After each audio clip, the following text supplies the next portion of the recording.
Tugayotgan haftada Kanada terma jamoasiga qarshi o'ynadik. Yangi haftani Niderlandiya bilan boshlaymiz. 8-iyun 23:45 da. Bir qaraganda sparing raqiblar juda to'g'ri tanlanganiga amin bo'ldim. Kanada tarkibi va uslubi bilan Kolumbiyaga juda yaqin bo'lsa, Evertonning ikki sobiq murabbiyi boshqaradigan Niderlandiya va Portugaliyaning bugungi terma jamoalari bir-biriga juda o'xshash. Asosiy o'yinlar uchun yaxshi tajriba bo'lsa kerak deb o'ylayman. Meni hayron qoldirgan jihat esa boshqa. Kanadaga qarshi o'yindagi mag'lubiyatni aksariyat futbol muxlislarimiz, yurtdoshlarimiz juda og'ir qabul qilishdi. Qandaydir negativ kayfiyat izg'ib yuribdi. Futbolchilarimiz atrofidagi fikrlar yana o'sha eski davrlarni eslatayotgandek. Ishqilib mundialda sharmanda bo'lmaylikda. Bunday fikrlar shamoli asosan ikki yo'nalishdan esyapti. Birinchisi, menimcha ko'pchilikni tashkil qiladigan toifa futbolga unchalik qiziqmaydiganlarning gapirayotgan gaplari.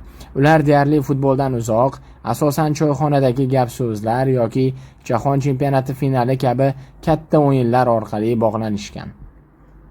Terma jamoamizning jahon chempionatiga chiqqani, mana shu voqea atrofidagi juda ko'p yangiliklar beixtiyor ularni ham tomoshabinga aylantirdi va bu tabiiy.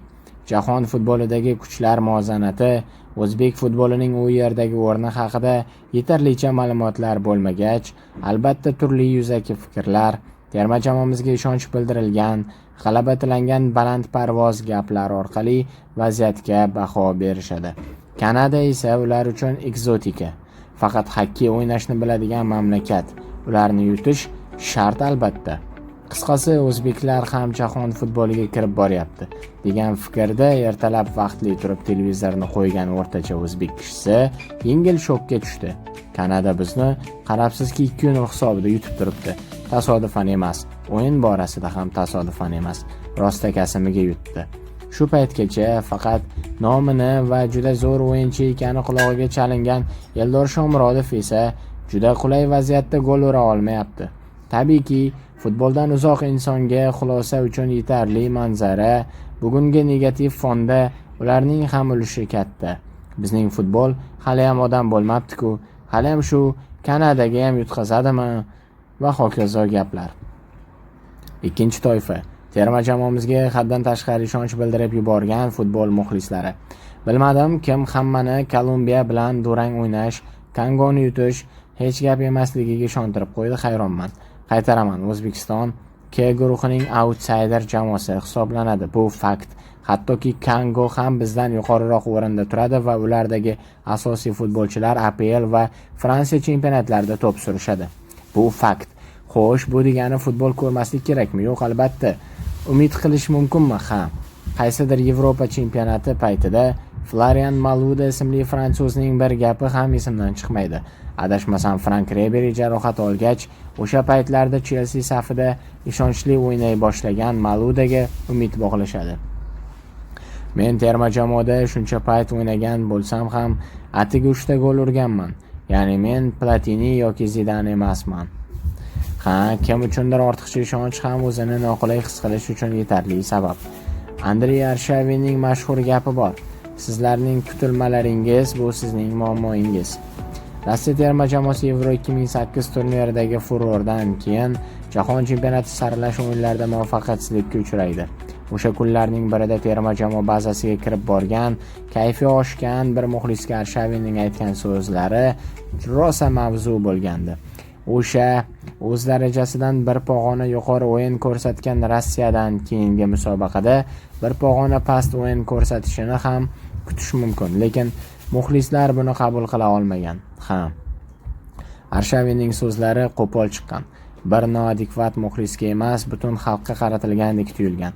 Inkor etmayman, lekin bu so'zlar ostidagi haqiqatni ham rad etib bo'lmaydi. Inson avvalo o'z kutilmalaridan aziyat chekadi. Nafaqat futbolda, butun hayoti davomida ham. Bir balolarni orzu qilib yuradi, keyin erisha olmagach hafsalasi pir bo'lib ketadi.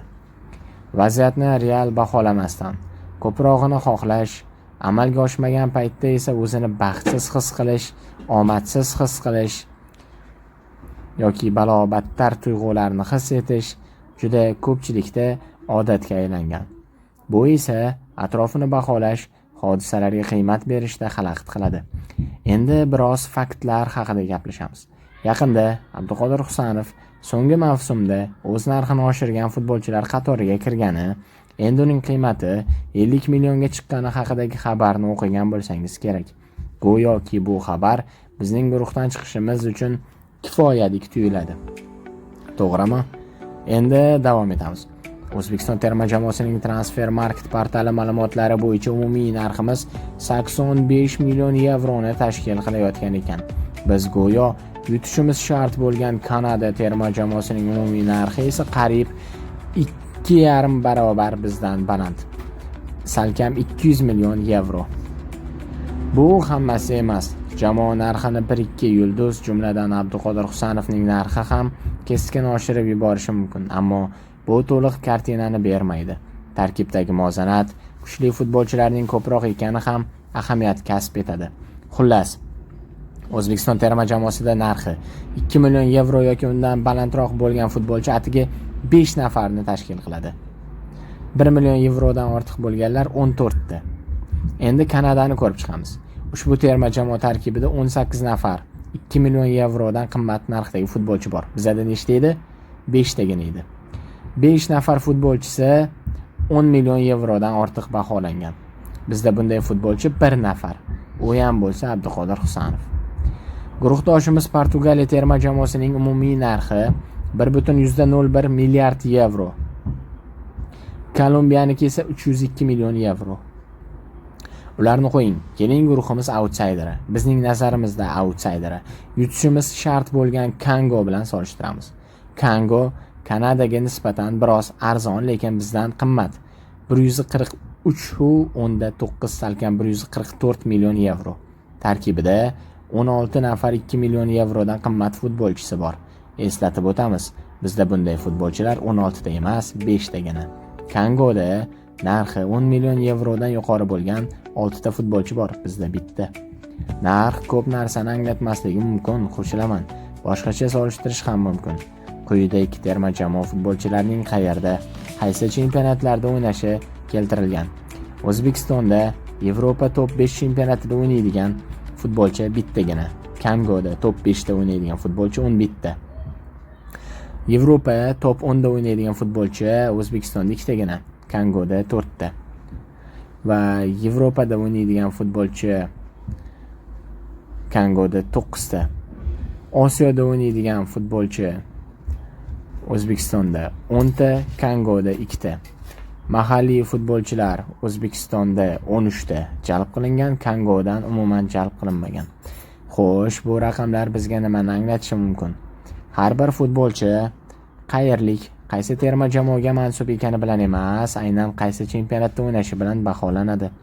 Sababi har bir chempionatning o'z saviyasi, tempi, qarshilik darajasi bor va bu futbolchi aynan o'sha o'lchovlarda shakllanadi degani.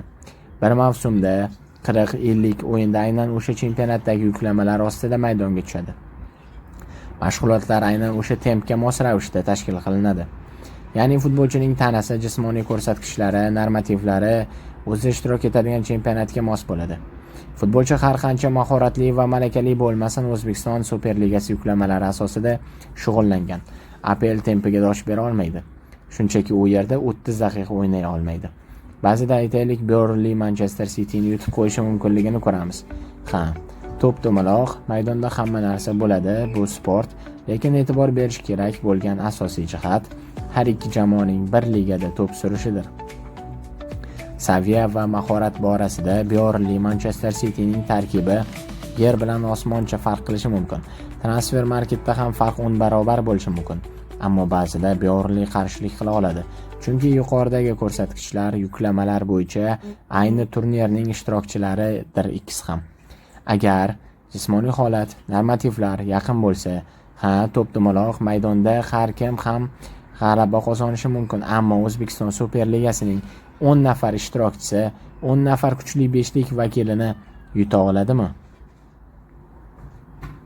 Tasavvur qilish mumkinmi?